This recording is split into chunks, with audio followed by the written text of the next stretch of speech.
High বন্ধুরা, welcome back to my channel. আমি সুপ্রীতি চৌধুরী চলে এসেছি আবারও ভিডিও নিয়ে।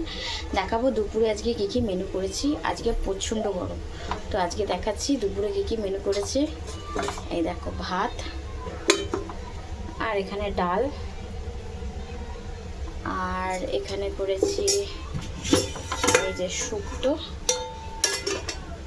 একদম গরমে শুক্তো। আমার তো দারুণ লাগে খেতে, তোমাদের কার কার ভালো লাগে বলবে। এই যে শুক্তো করেছি, আর এখানে করেছি মেয়ের মাছের ঝোল, সব রকম সবজি দিয়ে, আলু, বেগুন, ঝিঙে, সব রকম সবজি দিয়ে মেয়ের মাছের ঝোল করেছি। আর এখানে করেছি আমাদের গিলে মেটে, আলু দিয়ে কষা কষা করে করেছি গিলে, তো গিলে মেটে করেছি। এই ছিল আজকের মেনু। তো তোমাদের ভিডিওটা কেমন লাগলো একটা কমেন্ট করে জানাবে, ভালো লাগলে একটা লাইক করে দেবে। ততক্ষণ টাটা।